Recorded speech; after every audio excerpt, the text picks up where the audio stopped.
This is something that people have been struggling with for ages,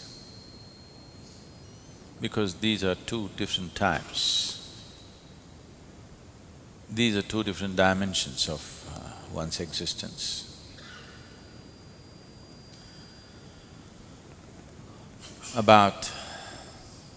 These two dimensions are about doing something, making something happen, and allowing something to happen to you. These are two different aspects. So now the question is, which is more, which is less? Can I do it all? Or there's nothing I can do, I have to just allow it? If you are capable of just allowing it, that would be very good for you.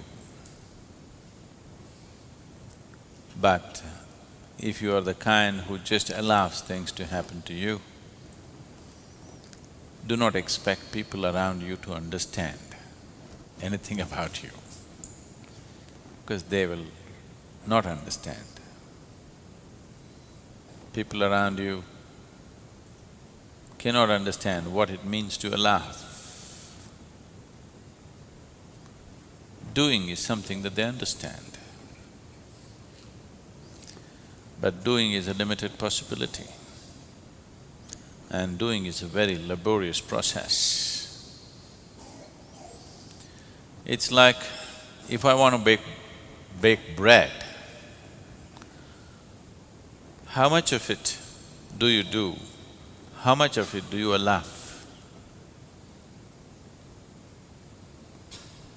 There is an equal proportion of both. If you do not knead it hard enough, if you do not work to load the oven properly, if you do not set the right temperatures, which is all you're doing, it's not going to happen. But if you're not willing to allow, that you're willing to close it and simply sit there like a pregnant woman. Yes, baking… if you do not know how to bake bread, it is all as complicated as bearing a child. Yes. You have to sit there and wait. If you're too much of a doer, you want to open every few moments and look at it, you will not have bread, you will have something else. This goes for baking bread, growing a plant, bringing up a child, or bringing yourself up, which is, you're realizing is the hardest task. That if you want to bring yourself up, there's a certain amount of striving and doing on your part to be done. But without allowing, it will be an extraordinarily difficult process and incomplete process for a very long time to come. So both are needed. If both have entered your life at the same time, you must consider yourself to be an extremely fortunate human being, whether you understand the fortune or not. Because there are people who for lifetimes are just doing without grace being available to them. There are people who are just waiting for grace to happen, not doing anything because they do not know what to do, doing their own little things without doing the right kind of thing to become open to the process. So these two kind of people exist everywhere in the world. Some are waiting for gods to do things for them. Some are trying to do everything by themselves. You are an extremely fortunate human being if action and receptivity both have come into your life at the same time. That you know how to perform action.